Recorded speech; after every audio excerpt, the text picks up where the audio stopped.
السلام عليكم ورحمة الله تعالى وبركاته.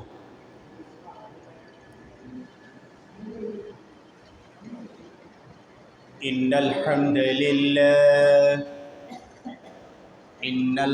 لله نحمده ونستعينه ونستغفره ونؤمن به ونتوكل عليه ونعوذ بالله من شرور أنفسنا ومن سيئات أعمالنا. من يهده الله فلا مضل له ومن يضلله فلا هادي له، ونشهد أن لا إله إلا الله وحده لا شريك له، ونشهد أن سيدنا وحبيبنا ومولانا محمدا عبده ورسوله الذي أرسله بالحق بشيرا ونذيرا وداعيا إلى الله بإذنه وسراجا منيرا. وقد قال الله تعالى في كلامه المجيد وفرقانه الحميد: أعوذ بالله من الشيطان الرجيم. بسم الله الرحمن الرحيم. إن الله وملائكته يصلون على النبي يا أيها الذين آمنوا صلوا عليه وسلموا تسليما. اللهم صل على محمد وعلى آل محمد كما صليت على إبراهيم وعلى آل إبراهيم إنك حميد مجيد. اللهم بارك على محمد وعلى آل محمد كما باركت على إبراهيم وعلى آل إبراهيم إنك حميد مجيد.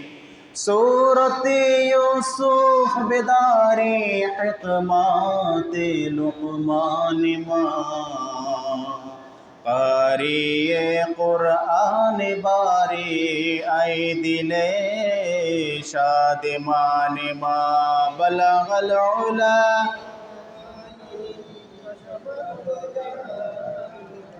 حسنت جميع خصاله صلوا عليه وعليه محمد مصطفى یامار محمد مصطفى یامار اسوائے حسنہ রাতেরও আধারে যেন চাঁদ মধু জোছনা বলগল উলা বিকামালিহি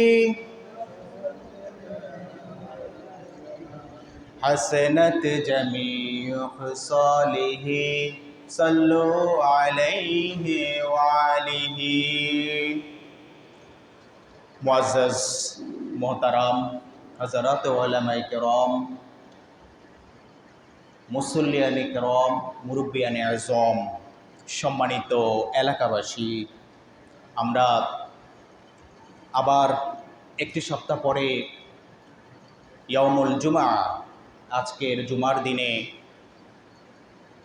স্পেশাল মোমেন্টে, বিশেষ মুহূর্তে আল্লাহ তাআলার ঘরে এসে উপনীত হয়েছি সালাতুল জুমা আদায় করার জন্য এবং জুমা পূর্ববর্তী সালাত পূর্ববর্তী আমাদের যে খুতবা, সেই খুতবা শ্রবণ করার জন্যে আল্লাহ তাআলা আমাদেরকে অন্যান্যদের আগে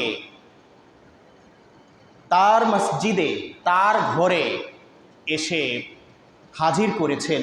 এই জন্য সেই মহান মনিবের দরবারে সিজদা অবনত চিত্তে কালেমাতুশ শুকর আমরা সমস্বরে আদায় করছি, বলছি আলহামদুলিল্লাহ। সম্মানিত হাজিরিন, আমি আজকে আপনাদের সামনে যেই খুতবাটা পরিবেশন করব, ইনশাআল্লাহ বিফাদলিল্লাহি তাআলা বিইজনিল্লাহি তাআলা ওয়া বিমাশিয়াতিল্লাহি তাআলা ওয়া তাবারাকা, সেটা হচ্ছে যে মাদক ধ্বংসের পথ। আর এটার মানদণ্ড আমরা কি দিয়ে করব? কোরআন এবং হাদিস দিয়ে। তাহলে কেন আমি এই টপিকটা আজকে, এই খুতবার বিষয়টা আজকে সিলেকশন করলাম? আমি হাঁটতে চলতে চলতে ফিরতে বিভিন্ন জিনিস আমি অবলোকন করি, লক্ষ্য করি। আমার কাছে মনে হয় সেই সমস্ত বিষয়গুলো খুতবার আগে নিয়ে আসা দরকার, যেই বিষয়গুলো সমাজে অনেক বেশি প্রতিষ্ঠিত হয়ে গেছে এবং যেই বিষয়গুলো প্রতিষ্ঠিত হয়ে যাওয়ার কারণে সমাজ ধীরে ধীরে একটা ধ্বংসাত্মক সমাজের দিকে চলে যাচ্ছে। একটা সমাজ যখন ঠিক না থাকে, তখন একটা রাষ্ট্র কিভাবে ঠিকভাবে চলবে? কোনো সুযোগ আছে? কোনো সুযোগ নাই।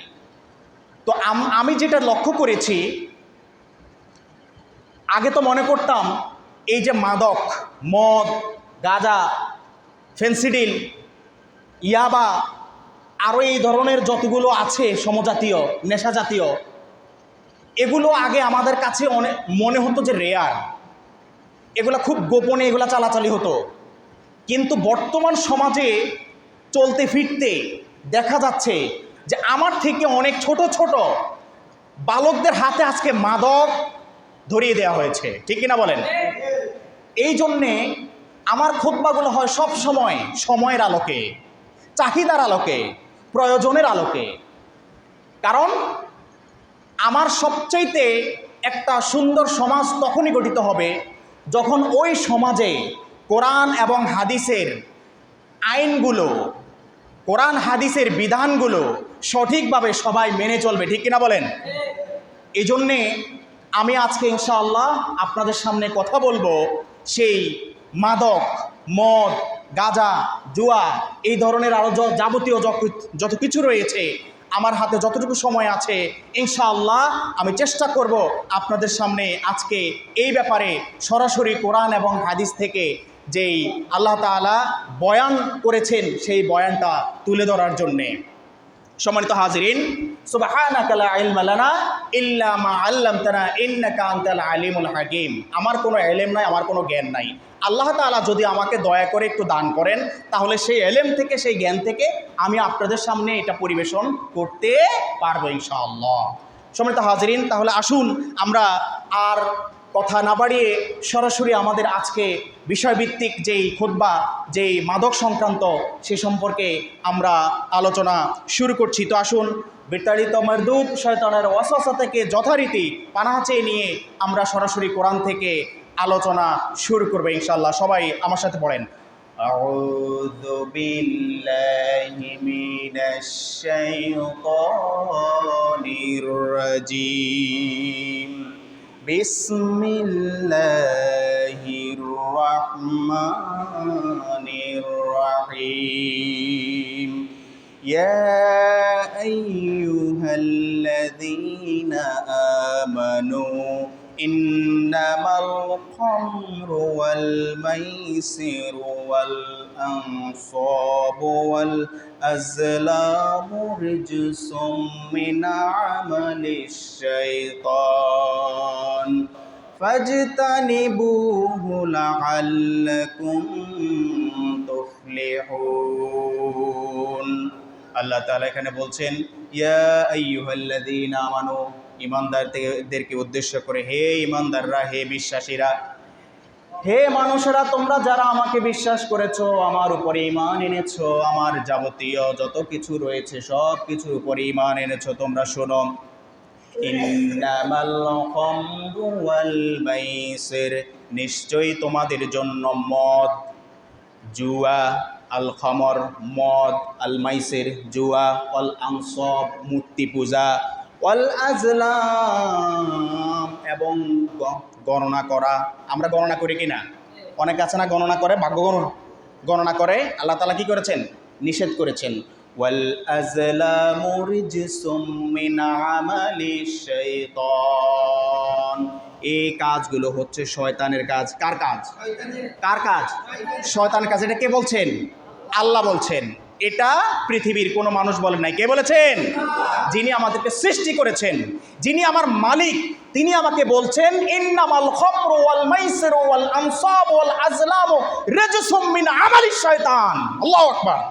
তাহলে যিনি আমাকে সৃষ্টি করেছেন, যিনি পুরো মানব জাতির সৃষ্টি করেছেন, তিনি ঘোষণা দিচ্ছেন তোমাদের জন্য আমি মদ, জুয়া, গাঁজা, ফেন্সিডিল, যাবতীয় নেশা জাতীয় যত জিনিস রয়েছে, জুয়া, মূর্তি পূজা এবং ভাগ্য গণনা করা, এগুলা আমি হারাম করেছি। কারণ হচ্ছে এগুলা শয়তানের কাজ। আল্লাহু আকবার। তাহলে এগুলা হারাম করেছেন কে? আর তিনি শুধু হারামই করেন নাই, এগুলা কার কাজ? শয়তানের কাজে। রিজসুম মিন আমালিশ শয়তান, আমল মানে হচ্ছে কাজ। আমল মানে কি? কাজ। আমাল এটা জমা, এটা বহু বচন। তাহলে আমাল, এই কাজগুলো কার? রিজসুম মিন আমালিশ শয়তান, এই কাজগুলো কার? শয়তানের কাজ। বলেন তো এগুলা কার কাজ? শয়তানের কাজ। তার মানে মদ যখন খাওয়া হয়, নেশা যখন করা হয়, এ কাজগুলো কার প্ররোচনায় করা হয়? শয়তানের প্ররোচনায়। জুয়া যখন খেলা হয় তখন কার প্ররোচনায় বলেন তো? শয়তানের প্ররোচনায়। যখন ভাগ্য গণনা করা হয় তখন কার প্ররোচনা করা হয়? শয়তানের প্ররোচনায়। যখন মূর্তি পূজা করা হয় তখন কার প্ররোচনা করা হয়? শয়তানের প্ররোচনা করা হয়। তাহলে আমার মালিক আল্লাহ তাআলা বলছেন এগুলো শয়তানের কাজ। হে ঈমানদাররা, আমরা যারা এখানে মসজিদে আসছি, আমরা যারা মুসল্লি, আমরা যারা নামাজ কায়েমকারী, নামাজ আদায়কারী, সলাত আদায়কারী, আমরা নিজেদেরকে আল্লাহ ভালো জানেন আমরা কি কিন্তু ঈমানদার বলে দাবি করি তো? করি। কিন্তু সেই আমাদেরকে উদ্দেশ্য করে আল্লাহ তাআলা বলছেন যারা বেঈমান তাদের জন্য নয়, তবে তার যারা ঈমান এনেছো, যারা মুসলমান বলে দাবি করছো, শুনে রাখো আমার স্পষ্ট কথা। আমি পরিষ্কারভাবে তোমাদেরকে সূরা মায়দার মধ্যে বলে দিয়েছি যে তোমরা মদ খাচ্ছ, নেশা পানি করছো, ফেন্সিডিল খাচ্ছ, ইয়াবা সেবন করছো, গাঁজা সেবন করছো, এই সবগুলো হচ্ছে শয়তানের কাজ। আর তোমাদের জন্য যারা ঈমানদার আছো আমি এগুলাকে একদম হারাম ঘোষণা করে দিছি। নাউযুবিল্লাহ। তাহলে আসুন দেখেন আল্লাহ তাআলার কথাটা, এখানে চুম্বকাংশটা বোঝার চেষ্টা করেন। আপনি অনেকক্ষণ পর্যন্ত বয়ান শুনেছেন কিন্তু কিছুই বুঝতে পারেন নাই, এই বয়ানের কোনো দাম নাই। কিন্তু অল্প কিছুক্ষণ বয়ান শুনেছেন, সে বয়ান থেকে কিছু শিখতে পেরেছেন, কিছু বুঝতে পেরেছেন, এটাই হচ্ছে আপনার জন্য মূল পাওয়া। সম্মানিত হাজিরিন, তাহলে সূরা মায়েদার আয়াতের মধ্যে আল্লাহ তাআলা বলছেন যে ইয়া আইয়ুহাল্লাযীনা আমানু ইন্নামাল খামরু ওয়াল মাইসিরু ওয়াল আনসাব ওয়াল আজলামু রিজসুম মিন আমালিশ শয়তান। এরপর আল্লাহ কি বলছেন? ফাজতানিবুহু, তোমরা এগুলা থেকে বিরত থাকো। তোমরা কি থাকো? বিরত থাকো। মানে বিরত মানে কি? খবরদার এগুলার কাছে যাবে না, এগুলার কাছে গণাবে না। এগুলার কাছে যদি তুমি যাও তাহলে তুমি যদি একটা একদম পুরা একটা রেড একটা বর্ডারের মধ্যে একটা খুব ঝুঁকিপূর্ণ জায়গা যদি তুমি চলে যাও তাহলে যেই কোনোভাবে তুমি সেখানে পড়ে যাওয়ার সম্ভাবনা আছে। এই জন্য আল্লাহ তাআলা বলছেন ফাজাতানিবুহু, খবরদার তোমরা এগুলো থেকে দূরে থাকো, এগুলার নিকটবর্তী হয়ে না, এগুলা থেকে অনেক দূরে থাকো, এগুলাকে এড়িয়ে চলো, এগুলাকে বাদ দাও, এগুলোকে ইগনোর করো। লাআল্লাকুম তুফলিহুন, এতে করে তোমাদের জন্য সফলতা রয়েছে। সুবহানাল্লাহ। এতে করে কি রয়েছে? সফলতা রয়েছে। কাদের জন্যে? মুমিনদের জন্য। কাদের জন্যে? মুমিনদের জন্য, যারা ঈমান এনেছে। তাহলে এবার আসেন আয়াতটাকে আমরা সহজভাবে একটু তর্জমা করে বোঝার চেষ্টা করি। আল্লাহ তাআলা কি বলছেন? যে হে মুমিনরা, হে ঈমানদাররা, তোমাদের জন্য মদ, জুয়া, জুয়া তো বুঝেন, জুয়া হচ্ছে এই যে বিভিন্ন জায়গায় জুয়া খেলে। আপনার জুয়া খেলে কি? অর্থাৎ যে কোনো কিছুতে তারা এটাকে বেট, ইংরেজিতে বলা হয় বেট, বাংলা বলা হয় বাজি। কি বাজি? তাহলে বাজি, জুয়া, মাইসের, এই যে জুয়াটা হচ্ছে কি, মনে করেন যে একটা খেলা হচ্ছে, তার কোনো দরকার নাই। সে বলল আজকে এই দল জিতলে আমি এখানে 10,000 টাকা চ্যালেঞ্জ করলাম, সে বলল আমি 11,000 টাকা চ্যালেঞ্জ করলাম, আরেকজনে বললো আমি 15,000 টাকা চ্যালেঞ্জ করলাম। এটা জুয়া। এটা কি? এটা হারাম। এটা কি? হারাম, জুয়া। এটা শয়তানের কাজ। আল্লাহ তাআলা আপনাকে বলছেন যে যদি আপনি ইমানদার বলে দাবি করেন তাহলে এটা থেকে বিরত থাকা হচ্ছে আপনার ভিতরে যে ঈমান আছে এটার বহিঃপ্রকাশ। সুবহানাল্লাহ। তাহলে মদ থেকে দূরে থাকতে হবে, জুয়া থেকে দূরে থাকতে হবে। এখন আসেন যে মদ কোরআনে বলছে আল খমর, এখন এই খমরটা কি এটাকে আমরা এই সংজ্ঞায়িত করার চেষ্টা করি। সংজ্ঞাটা আল্লাহ রাসূল সাল্লাল্লাহু আলাইহি সাল্লাম হাদিসে সুন্দরভাবে দিয়ে দিয়েছেন। সুবহানাল্লাহ। আল্লাহ রাসূল কি বলছেন? যে কুল্লু মুসকিরিন খমরুন ও কুল্লু খমরিন হারামুন। তাহলে আল্লাহ রাসূল সাল্লাল্লাহু আলাইহি সাল্লাম বলছেন যে যেই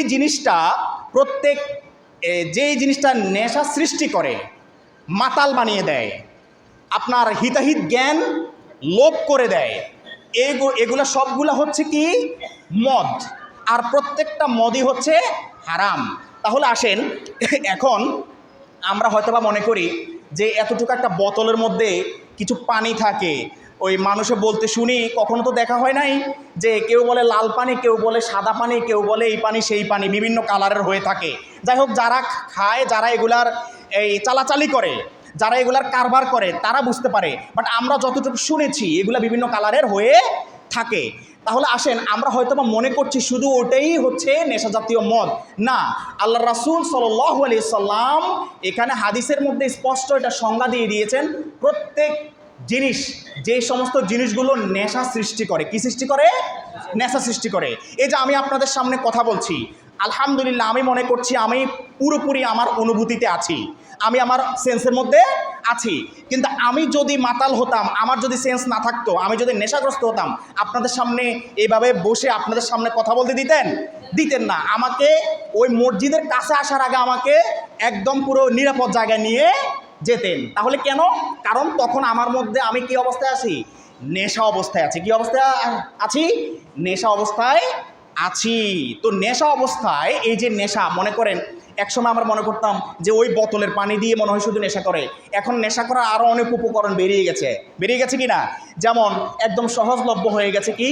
যেমন গাঁজা, ইয়াবা, যেটাকে এই প্রচলিত, তাদের কিছু সাংকেতিক শব্দ আছে, যারা এগুলোর কারবার করে, যারা এগুলোর লেনদেন করে, এদের কিছু সাংকেতিক শব্দ আছে। ইয়াবাকে এরা বলে বাবা। কি বলে? বাবা। একটা মজার গল্প বলি আপনাকে, যে একদিন এক পাত্রপক্ষকে দেখতে গিয়েছে। এখন ওই পাত্রপক্ষকে জিজ্ঞেস করলো যে আপনি কি করেন? ছেলেকে, বরকে জিজ্ঞেস করলো যে আপনি কি করেন? সে বলল যে আমি বাবার ব্যবসা দেখাশোনা করি। কিসের ব্যবসা? বাবার ব্যবসা দেখাশোনা করি। পাত্রীপক্ষ তো খুব খুশি হয়ে গেছে, মাশাআল্লাহ, বাবার ব্যবসা দেখাশোনা করে, কত দায়িত্বশীল ছেলে।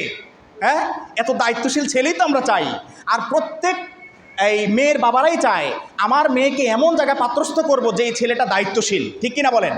ছেলেটা দায়িত্বশীল, বুঝে, ভারীবত্তর আছে, হিতাহিত জ্ঞান আছে, উচ্ছৃঙ্খল না, মাতাল না, খারাপ কোনো চরিত্র নেই। এরকম ছেলেদেরকেই তো প্রত্যেক মেয়ের বাবার কি করে? পছন্দ করে। যখন ছেলে বলল যে আমি বাবার ব্যবসা দেখাশোনা করি, তারা মনে করলো যে মাশাআল্লাহ, মানে ছেলে খুব দায়িত্বশীল, বাবা বৃদ্ধ হয়ে গেছে, বাবার কষ্ট সে বুঝতে পেরেছে, সে নিজে কাঁধের মধ্যে দায়িত্ব নিয়ে এখন বাবার ব্যবসাটা থেকে দেখাশোনা করতেছে। কিন্তু পরক্ষণে খতিয়ে দেখলো যে আসলে বাবার ব্যবসা দেখাশোনা মানে হচ্ছে সে ইয়াবার ব্যবসা করে। নাউজুবিল্লাহ। কিসের ব্যবসা করে? ইয়াবার ব্যবসা। তাহলে দেখেন, সে সাংকেতিক শব্দ ব্যবহার করে সে পাত্রীপক্ষকে ধোঁকা দিতে চেয়েছিল। কি চেয়েছিল?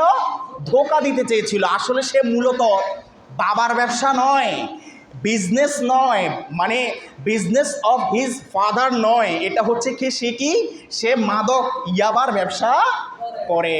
তো সুতরাং যখন তারা বুঝতে পারলো, তখন তারা সেই বিয়েতে আর দ্বিতীয়বার যাওয়ার চেষ্টা করে নাই। এরকম অনেক ধোঁকাবাজ আছে কি না? আছে। সম্মানিত হাজিরিন, তাহলে এই মদ, এটার মধ্যে ফেন্সিডিল আছে, তারপরে গাঁজা আছে, তারপরে ইয়াবা আছে, তারপরে আরও মরিহুনা আমরা কিতাবে পড়েছি এগুলো, যেগুলোর ইয়াবা আছে, তারপরে আরও মরিহুনা আমরা কিতাবে পড়েছি এগুলো, যেগুলোর প্রকার হতে পারে, কিন্তু বাস্তবে কখনো চোখে দেখা হয় নাই। এই বারণ সম্মানিত হাজিরিন, তাহলে আল্লাহ তাআলা এখানে যে পরিষ্কার ঘোষণা দিয়েছেন যে এগুলো সবগুলো হচ্ছে শয়তানের কাজ। এগুলো কার কাজ? শয়তানের কাজ। এবং আল্লাহ তাআলা এরপরে বলছেন যে তোমরা এগুলো থেকে বিরত থাকো, এতে করে তোমরা সফল হবে। আর সফল করে দেব কে? আল্লাহ। কে করে দিবে? আল্লাহ। তাহলে আমরা যদি এগুলা থেকে বিরত থাকি তাহলে আমরা সফল হব ইনশাআল্লাহ। আমরা কি হব? সফল হব। সম্মানিত হাজিরিন, এই মদ, এই জুয়া, এই সমস্ত বিষয়গুলো ধাপে ধাপে কিন্তু হারাম হয়েছে।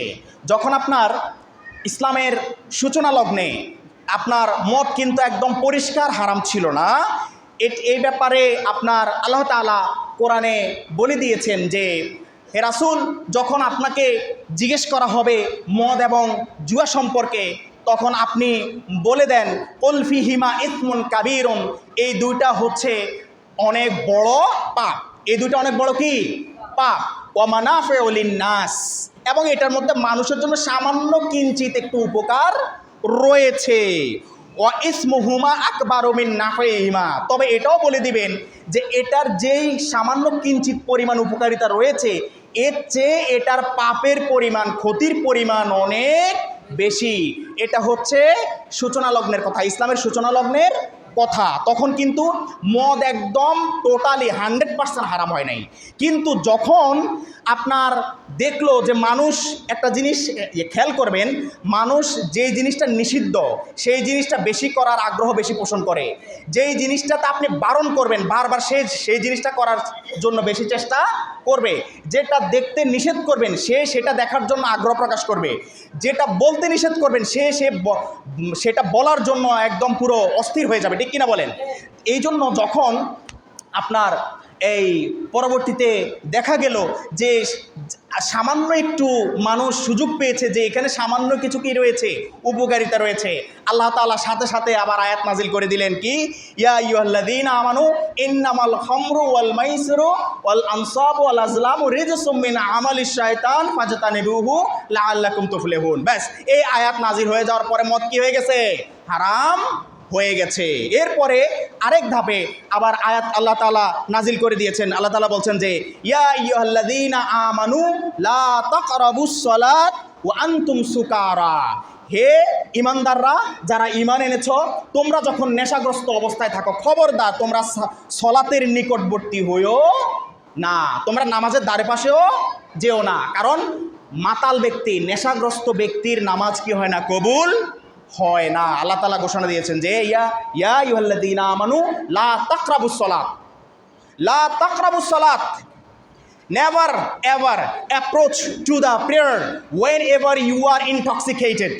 যখন তুমি নেশাগ্রস্ত অবস্থায় আছো, খবরদার তুমি সালাতের নিকটবর্তী হইও না।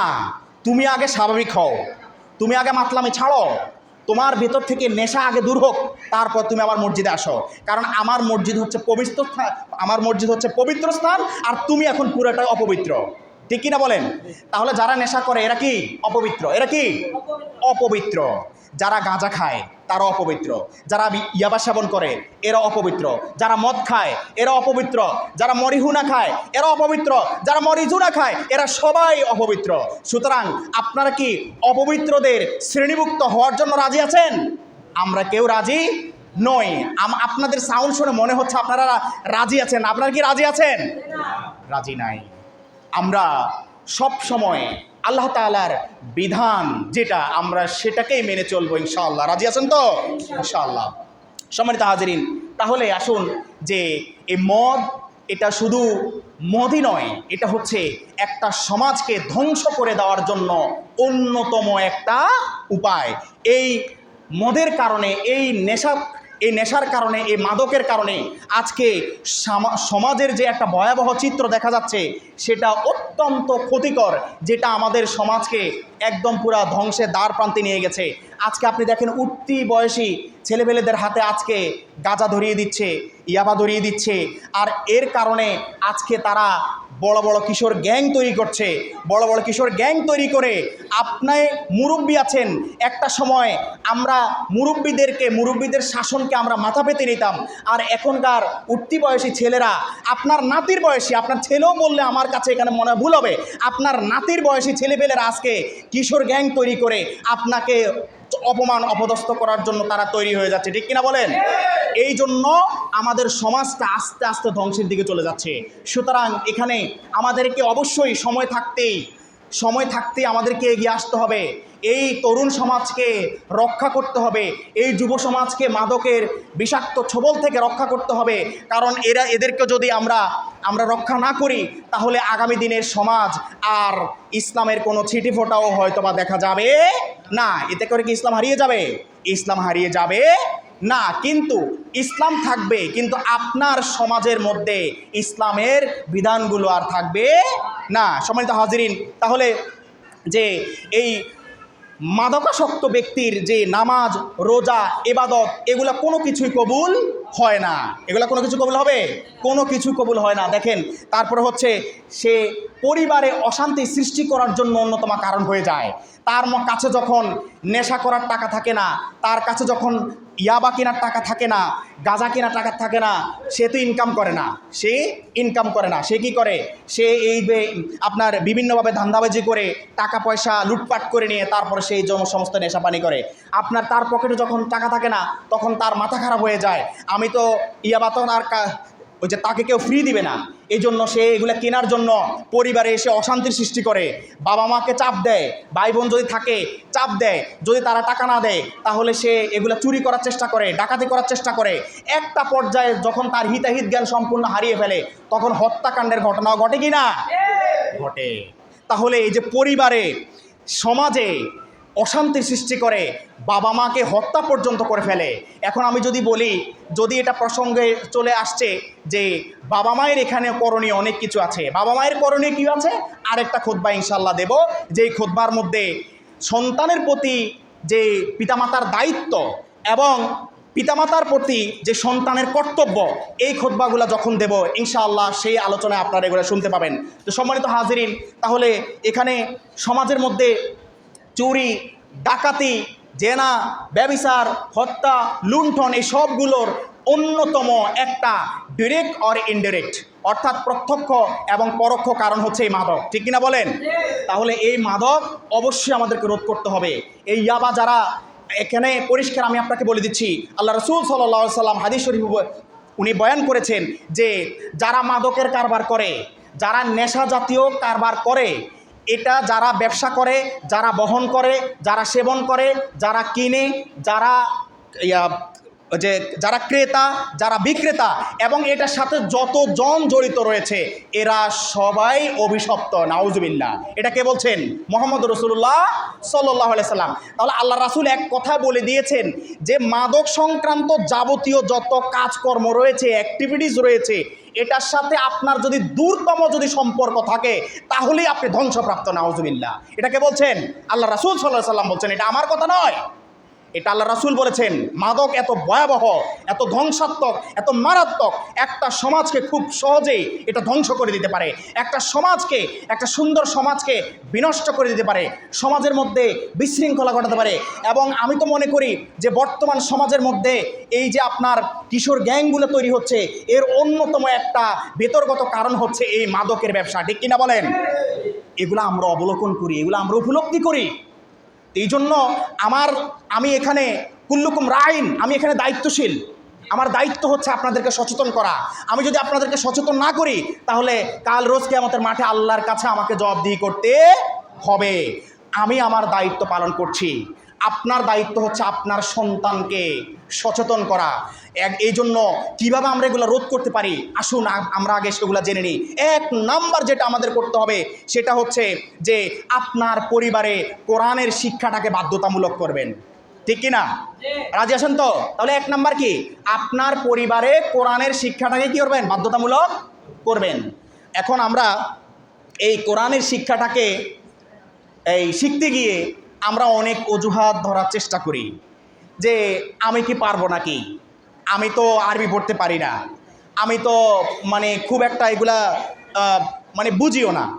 দুনিয়ার সব কিছু চলে, দুনিয়ার সব কিছু হয়, আপনি হতে পারে নিজের ঠিক মতো নাম দস্তখত করতে পারেন না, এমন অনেক লোক আছে কি না? আছে। যারা আছেন তারা জানেন। তো আপনি নাম দস্তখত পর্যন্ত করতে জানেন না, কিন্তু আপনি সিএস খতিয়ান খুব ভালো করে পড়তে পারেন, এসএ খতিয়ান খুব ভালো করে পড়তে পারেন, বিআরএস আরএস খতিয়ান খুব ভালো করে পড়তে পারেন।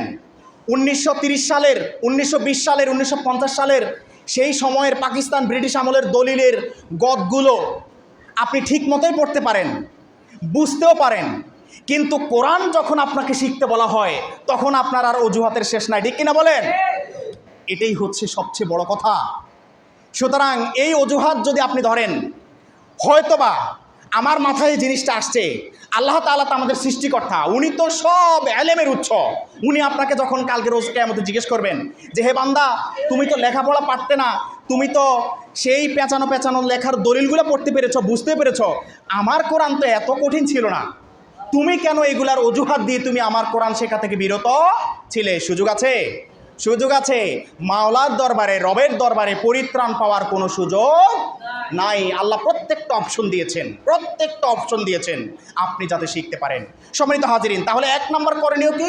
1 নম্বর করণীয় হচ্ছে আমাদেরকে কি করতে হবে? পরিবারের মধ্যে কোরআনের অধ্যয়ন, কোরআনের তাফসির, কোরআনের পাঠকে অনেক বেশি বাড়িয়ে দিতে হবে।